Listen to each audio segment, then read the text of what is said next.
नमस्कार, मैं सोमेश कुमार घितोड़े, सोमेश घितोड़े क्लासेस में एक बार फिर पुनः आपका हार्दिक स्वागत करता हूँ। आज हम छत्तीसगढ़ की प्रमुख मिट्टी और उस पर होने वाली प्रमुख फसल के बारे में चर्चा करेंगे। यह महत्वपूर्ण टॉपिक है जो कि CGVFM और CGPSC की परीक्षा में इनसे प्रश्न अक्सर आते हैं। तो ये वीडियो चलिए हम प्रारंभ करते हैं। सबसे पहले हम देखते हैं तो कि छत्तीसगढ़ में मुख्य रूप से 5 प्रकार की मिट्टी पाई जाती है और हम इन पांचों प्रकार की मिट्टी का वर्गीकरण कुछ बिंदुओं के आधार पर करेंगे। जैसे इसकी स्थानीय नाम क्या है, इसका प्रकृति क्या है, इसका रंग कौन सा है और इस पर होने वाली फसल कौन कौन सी है। इस प्रकार इन और छोटी छोटी बातों पर हम इस पर फोकस करेंगे। चलिए वीडियो प्रारंभ करते हैं। सबसे पहले हम देखते हैं कि पूरे छत्तीसगढ़ में 5 प्रकार की मिट्टी पाई जाती है और पहला मिट्टी है यहाँ लाल पीली मिट्टी, लाल बलुई मिट्टी, लेटराइट मिट्टी, कन्हार मिट्टी और अंत में है लाल दोमट मिट्टी। इस प्रकार ये 5 प्रकार की मिट्टी है। तो चलिए हम प्रारंभ करते हैं। सबसे पहले लाल पीली मिट्टी के मुख्य विशेषताओं के बारे में। लाल पीली मिट्टी को हम स्थानीय भाषा में, यहाँ स्थानीय नाम इसका मटासी है। लाल पीली मिट्टी का स्थानीय नाम मटासी है, परीक्षा में पूछा गया है। और इसकी विस्तार की बात करें हम, यदि इसका विस्तार देखें तो ये मध्य भाग में पूरे छत्तीसगढ़ का और साथ ही छत्तीसगढ़ के ऊपरी भाग में कम मात्रा में ये पाया जाता है और मध्य भाग में ज्यादा पाया जाता है। इसका जो टोटल विस्तार है वो 55 से लेकर 60% तक का इसका विस्तार है, जो पिछली बार परीक्षा में पूछा गया था। इसके बाद इसमें चूना की प्रधानता होती है। इस मिट्टी में याद रखिएगा, इस मिट्टी में चूना की प्रधानता होती है। साथ ही साथ इसका जो कलर है लाल रंग या पीला रंग, ये भी लाल रंग है वो फेरस ऑक्साइड के कारण है और पीला रंग है वो फेरिक ऑक्साइड के कारण होता है। और इसकी जल धारण क्षमता बहुत कम होती है। याद रखिएगा, लाल पीली मिट्टी की जल धारण क्षमता कम होती है और इसकी प्रकृति होती है अम्लीय और क्षारी। ये मिश्रित प्रकार की प्रकृति होती है। आपको बता दूं, किसी भी मिट्टी की प्रकृति अम्लीय है क्षारी, इसका निर्धारण उसके pH मान के आधार पर होता है। pH मान यदि 7 से कम है तो वो अम्लीय प्रकृति का होगा, यदि pH मान 7 से अधिक है तो वो क्षारी प्रकृति का होगा। इसके बाद देखते हैं कि इसमें होने वाली प्रमुख फसल कौन कौन सी है। तो इसमें पाई जाने वाली प्रमुख फसल है धान, अलसी, तिल, मक्का और ज्वार। याद रखिएगा, प्रमुख फसल है धान, अलसी, तिल, मक्का और ज्वार। इस प्रकार हम देखते हैं कि ये लाल पीली मिट्टी कंप्लीट जो परीक्षा की दृष्टि से महत्वपूर्ण है, इतने पॉइंट पर हमने इस पर चर्चा की। इसके बाद है अगला बिंदु है लाल बलुई मिट्टी। लाल बलुई मिट्टी को रेतीली मिट्टी भी कहा जाता है और यह मुख्यतः बस्तर एरिया में पाया जाता है। बस्तर के साथ साथ यह राजनांदगांव और बालोद के कुछ हिस्सों में भी इसका विस्तार है इस मिट्टी का। इस मिट्टी की विशेषता यह है कि इसका स्थानीय नाम टिकरा है। इसको टिकरा कहते हैं, स्थानीय नाम टिकरा है और इसकी प्रकृति होती है वो भी अम्लीय प्रकृति की होती है। इसमें होने वाली प्रमुख फसल की बात करें तो इसमें मोटा अनाज होता है, जैसे कोदो, कुटकी। इस प्रकार के जो बस्तर रेंज में जो फसल होती है वो यहाँ पर पैदावार होती है इस मिट्टी पर। इस प्रकार ये लाल बलुई मिट्टी के बारे में हमने चर्चा की, तो इसको आप ध्यान से देखिएगा। इसका विस्तार और टिकरा इसको याद रखिएगा, स्थानीय नाम इसका टिकरा है। तीसरा मिट्टी है लेटेराइट मिट्टी।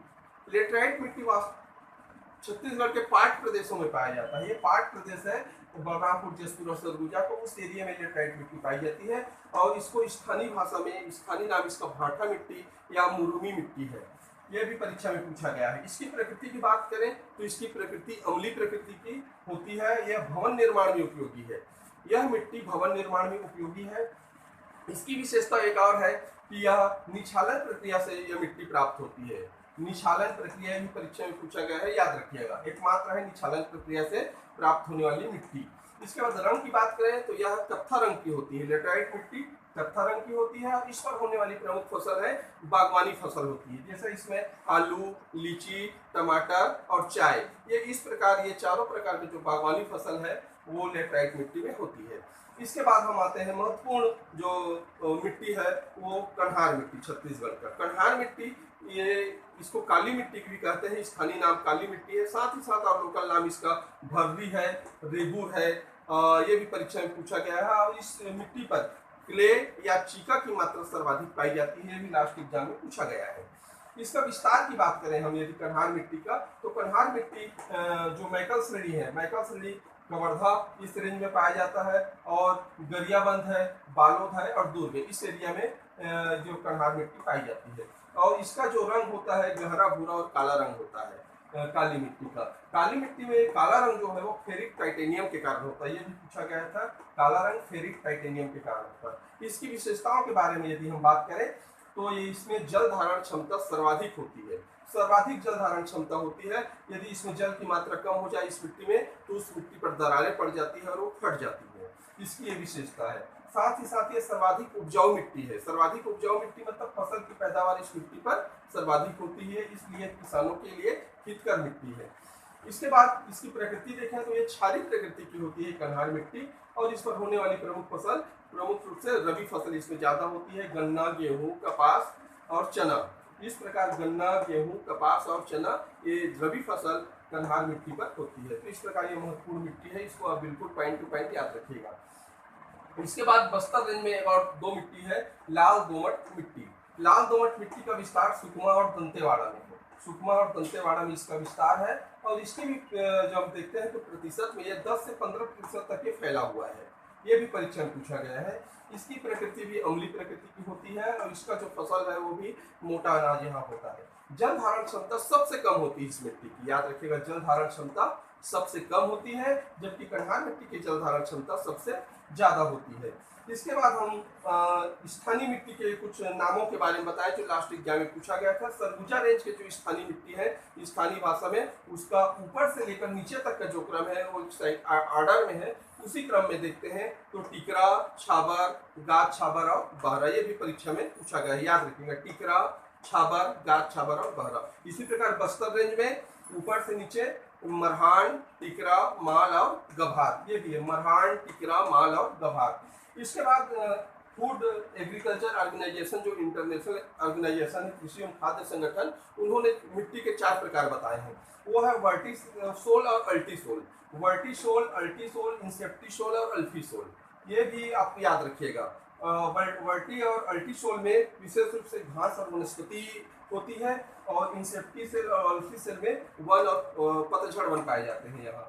और इसमें मुख्य रूप से एक और बिंदु बता दूं, एक और मिट्टी का प्रकार है वो डोरसा मिट्टी। ये भी परीक्षा में पूछा गया। डोरसा लाल पीली मिट्टी और काली मिट्टी का मिश्रण है, और इसका विशेषता यह गहरा भूरा रंग का होता है, और ये ग्रेनाइट सेल समूह से निर्मित होता है। ग्रेनाइट सेल समूह का मिट्टी है ये। और 2 अन्य मिट्टियां हैं जो नदी के तट पर पाई जाती है। पाल कछार मिट्टी है, और दूसरा पटपर कछार है, ये नदी के ऊंचे भाग पर पाया जाता है। इसको भी देख लीजिएगा एक बार, पाल कछार मिट्टी और पटपर कछार मिट्टी। साथ ही साथ लास्ट एग्जाम में इनसे 2 प्रश्न और बने थे, परिया और बहरा क्या है।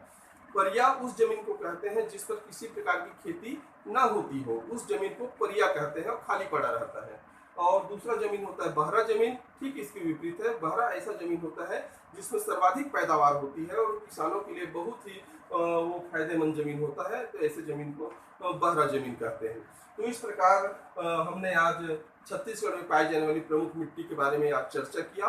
तो मैं आशा करता हूँ कि ये वीडियो आपको पसंद आया होगा। यदि पसंद आया है ये वीडियो तो आप निश्चित रूप से इसको लाइक कीजिए, शेयर कीजिए और सब्सक्राइब करना ना भूलिएगा।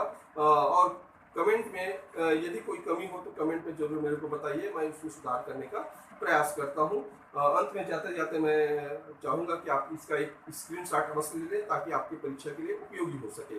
चलिए आज का वीडियो हम यही समाप्त करते हैं, और अगले वीडियो में अगले टॉपिक के साथ फिर मुलाकात होगी। तब तक के लिए